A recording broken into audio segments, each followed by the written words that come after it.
ಎಲ್ಲರಿಗೂ ನಮಸ್ತೆ. ನಾನು ಗಾಯತ್ರಿ. ಬನ್ನಿ ಇವತ್ತಿನ ವಿಡಿಯೋ ನೋಡ್ಕೊಂಬರೋಣ. ನಾನು ನಿಮಗೆ ಚಿಮ್ನಿ ಕ್ಲೀನ್ ಮಾಡೋದನ್ನು ತೋರಿಸಿರಲಿಲ್ಲ ಅಲ್ವಾ? ಈಗ ಚಿಮ್ನಿ ಹೇಗೆ ಕ್ಲೀನ್ ಮಾಡ್ಕೊತೀನಿ ಅಂತ ತೋರಿಸ್ತೀನಿ ನೋಡಿ. ಏನಿಲ್ಲ, ಸ್ವಲ್ಪ ನೀರು ಹಾಕ್ಕೊಂಡಿದ್ದೀನಿ. ಇದಕ್ಕೆ ನಾನು ಬಟ್ಟೆ ಸೊಪ್ಪು ಯೂಸ್ ಮಾಡ್ಕೊಂಡಿದ್ದೀನಿ. ಒಂದು ಸರ್ತಿ ಈ ಪಾತ್ರೆ ತೊಳೆಯೋ ಸ್ಕ್ರಬ್ಬರಲ್ಲಿ ಚೆನ್ನಾಗಿ ಎಲ್ಲ ಕಡೆಯೂ ಉಜ್ಕೊಳ್ತೀನಿ. ನಿಮಗೆ ನೋಡಿಸಿದ್ದೀನಿ ಎಷ್ಟು ಡಸ್ಟ್ ಇತ್ತು ಅಂತ.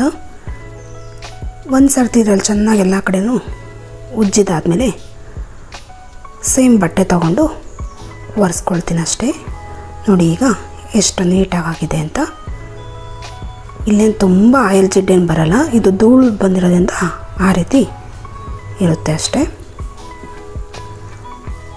ಹಾಗೆ ಕೆಳಗಡೆ ಕ್ಲೀನ್ ಮಾಡೋದು ವಿಡಿಯೋ ಅದು ಮಿಸ್ ಆಗಿಬಿಟ್ಟಿದೆ, ಆದ್ದರಿಂದ ಬರೀ ಮೇಲೆ ಕ್ಲೀನ್ ಮಾಡೋದು ಮಾತ್ರ ತೋರಿಸಿದ್ದೀನಿ.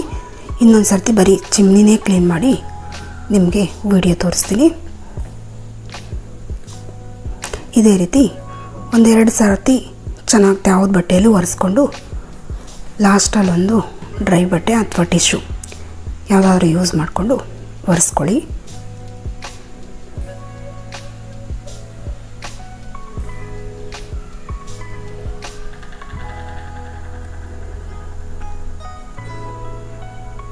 ನೋಡಿದ್ರಲ್ಲ ಆಗಲೇ ಎಷ್ಟು ಗಲೀಜಿತ್ತು. ಇದೇನು ಕಷ್ಟ ಅಲ್ಲ, ಈಸಿಯಾಗೆ ಕ್ಲೀನ್ ಆಗಿಬಿಡುತ್ತೆ.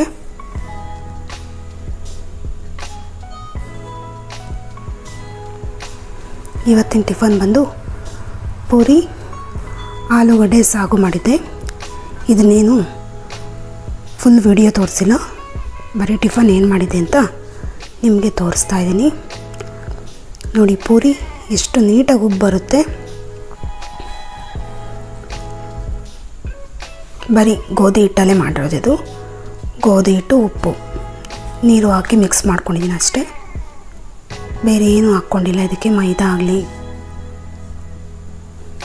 ಆ ಥರ ಬರೀ ಗೋಧಿ ಹಿಟ್ಟಲ್ಲೇ ಇಷ್ಟು ನೀಟಾಗಿ ಬರುತ್ತೆ. ಇನ್ನೊಂದು ಸರ್ತಿ ಯಾವಾಗಾದರೂ ವಿಡಿಯೋ ಮಾಡಿ ತೋರಿಸ್ತೀನಿ.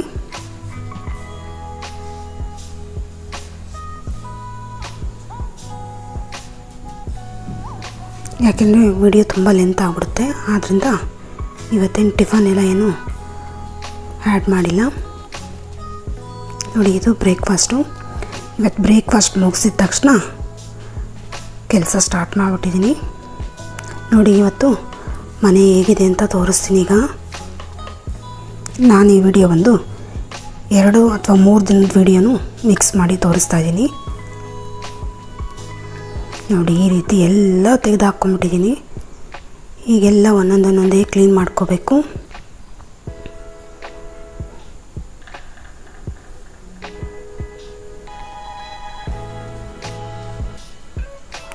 ಇವತ್ತು ಯಾವುದೇ ರೀತಿ ರೆಸಿಪಿ ತೋರಿಸಿಲ್ಲ, ಬರೀ ಕ್ಲೀನಿಂಗ್ ವಿಡಿಯೋನೇ ತೋರಿಸಿದ್ದೀನಿ. ನಾನಿಲ್ಲಿ ಸಾಂಬಾರೆಲ್ಲ ಮಾಡಿಟ್ಟಿದ್ದೀನಿ ಮಧ್ಯಾಹ್ನಕ್ಕೂ.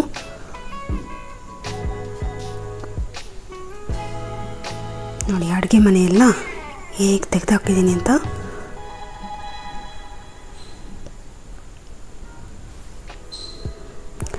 ಈಗ ಹೊರಗಡೆ ಬಾಕ್ಸುಗಳನ್ನು ತೆಗೆದಿಟ್ಟಿದ್ದೀನಿ, ಅದನ್ನು ತೋರಿಸ್ತೀನಿ.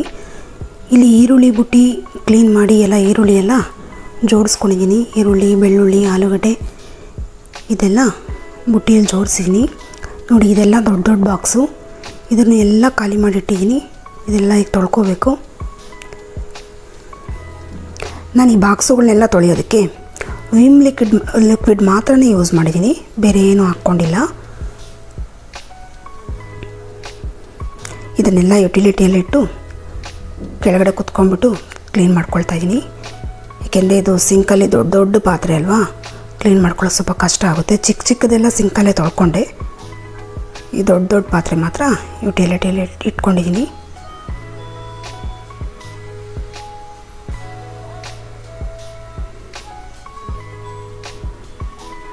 ಒಂದು ಸ್ವಲ್ಪ ಶಾರ್ಪ್ ಇತ್ತು, ಅದರಿಂದ ಸ್ವಲ್ಪ ಗಾಯ ಆಯಿತು.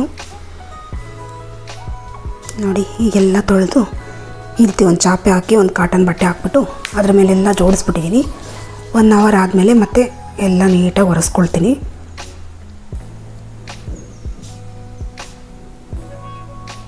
ಇಲ್ಲಿ ನನ್ನ ಮಗಳು ಹೆಲ್ಪ್ ಮಾಡ್ತಿದ್ದಾಳೆ. ಆವಾಗವಾಗ ಬಂದು ಒಂದು ಸರ್ತಿ ವಿಡಿಯೋದಲ್ಲಿ ಕಾಣಿಸ್ಬಿಟ್ಟು ಹೋಗ್ತಾಳೆ. ಆದರೂ ಸ್ವಲ್ಪ ಹೆಲ್ಪ್ ಮಾಡ್ತಾಳೆ ಪಾಪ. ವಿಡಿಯೋ ಮಾಡ್ತಿರೋದು ನನ್ನ ದೊಡ್ಡ ಮಗಳು.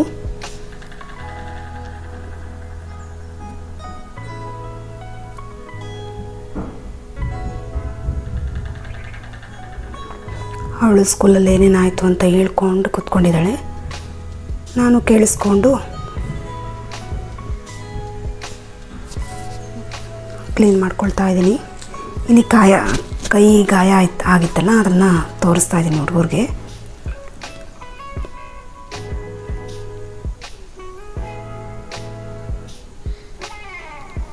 ನೋಡಿ, ಇದು ಚಿಕ್ಕ ಚಿಕ್ಕ ಬಾಕ್ಸು. ಇವನನ್ನು ಕ್ಲೀನ್ ಮಾಡೋದಕ್ಕೋಸ್ಕರ ನನ್ನ ಮಗಳು ಹೆಲ್ಪ್ ಮಾಡ್ತಿದ್ದಾಳೆ.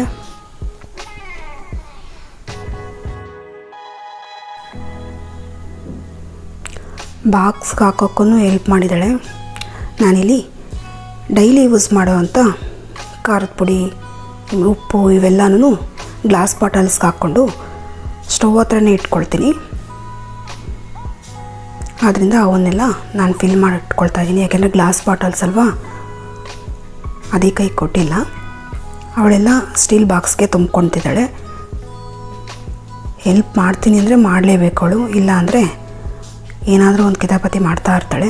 ಆದ್ದರಿಂದ ಅವಳು ನಾನು ಕುಂಡಿಸ್ಕೊಂಬಿಟ್ಟಿದ್ದೀನಿ.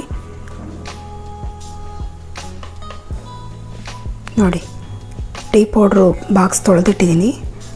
ಅದಕ್ಕೆ ಒಂದೊಂದು ಸ್ಪೂನೇ ತುಂಬಿಟ್ಟು ಹಾಕ್ಕೊತಿದ್ದಾಳೆ. ಆಗಲ್ಲಮ್ಮ ಅಂತ ಬೌಲೆ ಎತ್ಬಿಟ್ಕೊಟ್ಟಿದ್ದೀನಿ. ಹೆಲ್ಪ್ ಮಾಡ್ತಿರ್ತಾಳೆ. ದೊಡ್ಡ ಮಗಳಷ್ಟು ಹೆಲ್ಪಿಗೆ ಬರಲ್ಲ. ಇವಳು ಸ್ವಲ್ಪ ಅಡುಗೆ ಮನೆಯಲ್ಲಿ ಹೆಲ್ಪಿಗೆ ಬೇಗ ಬಂದುಬಿಡ್ತಾಳೆ. ಬಾಕ್ಸುಗಳನ್ನೆಲ್ಲ ಫಿಲ್ ಮಾಡಿದ್ದಾಳೆ ಆಲ್ಮೋಸ್ಟ್. ಅಲ್ಲೂ ಡಿಮಾರ್ಟಿಂದ ರೇಷನ್ ತೊಗೊಬಂದಿದ್ನಲ್ಲ, ಅದನ್ನು ನಾನು ಈಗ ಎಲ್ಲ ಫಿಲ್ ಮಾಡ್ಕೊಂಡ್ಬಿಡ್ತೀನಿ. ಫಸ್ಟೆಲ್ಲ ಈಗ ತಂದಿರೋದು ಫ್ರೆಶ್ ಆಗಿರೋದನ್ನ ಕೆಳಗಡೆ ಹಾಕಿ, ಇನ್ನು ಉಳಿದಿರೋದನ್ನೆಲ್ಲ ಒಂದು ಬೌಲ್ಗೆ ತೆಗೆದಿಟ್ಟಿದ್ದಲ್ಲ, ಅದನ್ನೆಲ್ಲ ಮೇಲ್ಗಡೆ ಹಾಕ್ಕೊಳ್ತೀನಿ. ಪ್ರತಿಯೊಂದನ್ನು ಇದೇ ರೀತಿ ಮಾಡ್ಕೊಂಡಿದ್ದೀನಿ ನಾನು. ನೋಡಿ, ಇಲ್ಲಿ ಗ್ಲಾಸ್ ಬಾಟಲ್ಸ್ನೆಲ್ಲ ಈ ರೀತಿ ಡೈಲಿ ಯೂಸ್ ಮಾಡೋವು. ಈ ಚಿಕ್ಕ ಚಿಕ್ಕದೆಲ್ಲ ಒಳಗಡೆ ಇಡ್ತೀನಿ. ಈಗ ಸುಮ್ಮನೆ ಎಲ್ಲ ತುಂಬಿದ್ದೀನಿ ಅಂತ ತೋರಿಸ್ಲಿಕ್ಕೆ ಅಲ್ಲಿಟ್ಟಿದ್ದೀನಿ ಅಷ್ಟೇ. ಇನ್ನಿವೆಲ್ಲ ಮಾಮೂಲಿ ಉಪ್ಪು ಖಾರ ಎಲ್ಲನೂ ಅಲ್ಲೇ ಇರುತ್ತೆ. ನೋಡಿ, ಇದೆಲ್ಲ ವಾಡ್ರಪ್ಪಲ್ಲಿ ಇಡೋವಂಥವು. ಇವು ನಾನು ಫಿಲ್ ಮಾಡಿ ಇಟ್ಕೊಂಡಿದ್ದೀನಿ. ನನ್ನ ಹತ್ರ ಇರೋದೆಲ್ಲ ಆಲ್ಮೋಸ್ಟ್ ಸ್ಟೀಲ್ ಬಾಕ್ಸೇ, ಆದ್ದರಿಂದ ಎಲ್ಲ ಹೊರಗಡೆ ಕಾಣಿಸಲ್ವಲ್ಲ, ಅದಕ್ಕೋಸ್ಕರ ಲೇಬಲ್ ಮಾಡ್ಕೊಂಡಿದ್ದೀನಿ. ಲೇಬಲ್ ಮಾಡಿಲ್ಲ ಅಂದರೆ ಹೊರಗಡೆ ಏನಿದೆ ಅಂತ ಗೊತ್ತಾಗಲ್ಲ. ಆದ್ದರಿಂದ ಪ್ರತಿಯೊಂದಕ್ಕೂ ಈ ರೀತಿ ಲೇಬಲ್ ಮಾಡಿಕೊಂಡು ಇಟ್ಕೊಟ್ಟಿದ್ದೀನಿ. ಇದನ್ನೆಲ್ಲ ಎಲ್ಲಿ ಜೋಡಿಸ್ದೆ ಅಂತ ಇದು ಕಿಚನ್ ಟೂರ್ ಮಾಡೋಣ ಅಂದ್ಕೊಂಡಿದ್ದೀನಿ. ಅದರಲ್ಲಿ ತೋರಿಸ್ತೀನಿ, ಆದ್ದರಿಂದ ಇಲ್ಲೇನು ತೋರಿಸಿಲ್ಲ. ಇದು ನೆಕ್ಸ್ಟ್ ಡೇ ಬಂದು ನಾನಿಲ್ಲಿ ಅಡುಗೆ ಟಿಫನ್ ಎಲ್ಲ ಮಾಡಿಟ್ಬಿಟ್ಟಿದ್ದೀನಿ. ಬೀನ್ಸು ಬೇಳೆ ಹಾಕಿ ಬಸ್ಸಾರು ಮಾಡಿದ್ದೀನಿ. ಹಾಗೆ ಟಿಫನ್ಗೆ ಬಂದು ವೆಜಿಟೇಬಲ್ ಪಲಾವ್ ಮಾಡಿದ್ದೀನಿ. ಯಾಕೆಂದರೆ ಇವತ್ತು ಇನ್ನೂ ಸ್ವಲ್ಪ ಕ್ಲೀನಿಂಗ್ ಇದೆ, ಅದನ್ನೆಲ್ಲ ಮುಗಿಸ್ಕೋಬೇಕು. ನೋಡಿ, ಇಲ್ಲಿ ಟಿಫನ್ ತೋರಿಸ್ತೀನಿ.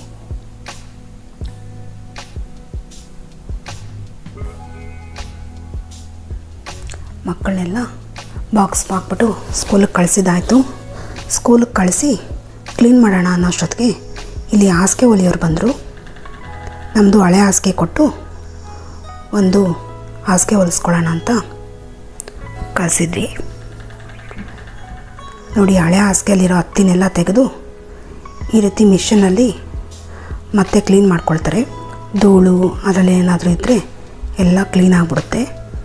ಈ ರೀತಿ ಎಲ್ಲ ಉಂಡೆ ಉಂಡೆ ಆಗಿದೆಯಲ್ಲ, ಆ ಮಿಷಿನ್ಗೆ ಹಾಕೋದ್ರಿಂದ ಫುಲ್ಲು ಎಲ್ಲ ಪುಡಿ ಪುಡಿ ಆಗಿಬಿಡುತ್ತೆ. ಆಗ ಹಾಸಿಗೆ ಹೊಲಿಲಿಕ್ಕೆ ಈಸಿ ಇರುತ್ತೆ. ಆದ್ದರಿಂದ ಹಾಸಿಗೆ ಹೊಲಿಸ್ಕೊಳ್ತಿದ್ದೀವಿ. ಈ ಹಾಸಿಗೆ ಏನಕ್ಕಪ್ಪ ಚೇಂಜ್ ಮಾಡಿದೆ ಅಂದರೆ, ಇದು ಹಳೆ ಹಾಸಿಗೆ. ನಾವು ಕೆಳಗಡೆ ಇರೋ ಮೇಲ್ಗಡೆ ಇರೋಕ್ಕೆಲ್ಲ ಹೊಸ ಹಾಸಿಗೆ ತೊಗೊಂಡ್ಬಿಟ್ಟಿದ್ವಿ. ಈ ಹಾಸಿಗೆ ಇದ್ದಿದ್ದರಿಂದ ಕೆಳಗಡೆ ಮಂಚಕ್ಕೆ ಹಾಸಿಗೆ ಏನು ತೊಗೊಂಡಿರಲಿಲ್ಲ. ಆದ್ದರಿಂದ ಆ ಮಂಚಕ್ಕೆ ಈ ಹಾಸಿಗೆ ಆಗ್ತಾ ಇರಲಿಲ್ಲ, ದೊಡ್ಡದಾಗ್ತಾಯಿತ್ತು. ಆದ್ದರಿಂದ ಬೇರೆ ಹಾಸಿಗೆ ಹೊಲಿಸ್ಕೊಳ್ಳೋಣ ಅಂತ ಹೊಲಿಸ್ಕೊಳ್ತಾ ಇದ್ದೀವಿ. ಈ ಹತ್ತಿ ಎಲ್ಲ ವೇಸ್ಟ್ ಆಗುತ್ತೆ ಅಂತ ಹೊಲಿಸ್ಕೊಳ್ತಾ ಇದ್ದೀವಿ ಅಷ್ಟೇ.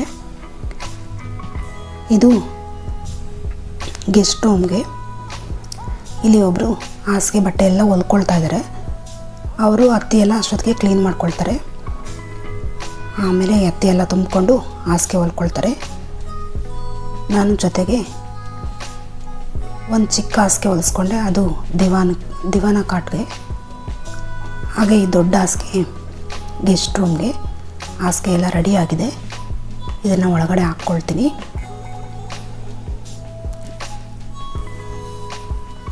ಹಾಗೆ ತಮ್ಮ ಬಂದು ಈ ಚಕೋತ ಕಾಯಿ ತೊಗೊಂಬಂದಿದ್ದ. ಇದನ್ನು ಚಕೋತ ಕಾಯಿ ಅಂತಾರೆ, ನನಗೆ ಗೊತ್ತಿರೋದು. ಈ ಕಾಯಿನ ನಮ್ಮ ಅತಿಥಿ ಬಂದು ಫಸ್ಟ್ ಟೈಮ್ ತಿಂತಿದ್ದಾಳೆ. ಆದ್ದರಿಂದ ಅವಳ ಎಕ್ಸ್ಪ್ರೆಷನ್ ಹೇಗಿದೆ ಅಂತ ನಿಮಗೆ ತೋರಿಸ್ತೀನಿ. ಈ ಹಣ್ಣು ನನಗೆ ಇಷ್ಟ. ನನ್ನ ದೊಡ್ಡ ಮಗಳು ತಿಂದಿದ್ದಾಳೆ, ಇವಳು ತಿಂದಿಲ್ಲ. ಆದ್ದರಿಂದ ಫಸ್ಟ್ ಟೈಮ್ ಹೇಗಿರುತ್ತೆ ಅಂತ ತೋರಿಸ್ತೀನಿ ನೋಡಿ. ಆಮೇಲೆ ಇಷ್ಟಪಟ್ಟು ತಿಂದಳು, ಆದರೆ ಸ್ಟಾರ್ಟಿಂಗ್ ಫಸ್ಟ್ ಟೈಮ್ ತಿಂದಿದ್ದಲ್ವಾ, ಆದ್ದರಿಂದ ಆ ರೀತಿ ಆಯಿತು ನೋಡಿ. ಸ್ವಲ್ಪ ಹೊತ್ತಾದಮೇಲೆ ಚೆನ್ನಾಗೇ ತಿಂದಳು. ಆಲ್ಮೋಸ್ಟ್ ಅವಳೇ 2 ಪೀಸ್ ತಿಂದಳು. ತಿರುದಿನೂ ಕೇಳಿ ಇಸ್ಕೊಂಡು ತಿಂದಿದ್ದಾಳೆ. ಹಾಗೆ ಕೋಪರನು ತಿಂದ. ಇಲ್ಲಿ ನೇಸರ ಮಲಗಿದ್ಲು. ಅವಳು ಮಲಗಿದ್ಮೇಲೆ ಅವಳಿಗೂ ಒಂದು ಪೀಸ್ ಕೊಟ್ಟಿದ್ದೆ, ಅವಳು ತಿಂದಳು. ಹಾಗೆ 2-3 ದಿನ ಆಗೋಗಿತ್ತು ನಾನು ಪೂಜೆ ಮಾಡಿ.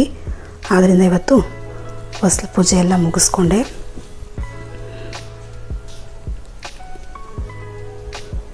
ಹಾಗೆ ಆಲ್ಮೋಸ್ಟ್ ಅಲ್ಲೆಲ್ಲ ಕ್ಲೀನಿಂಗ್ ಎಲ್ಲ ಮುಗ್ದಿದೆ.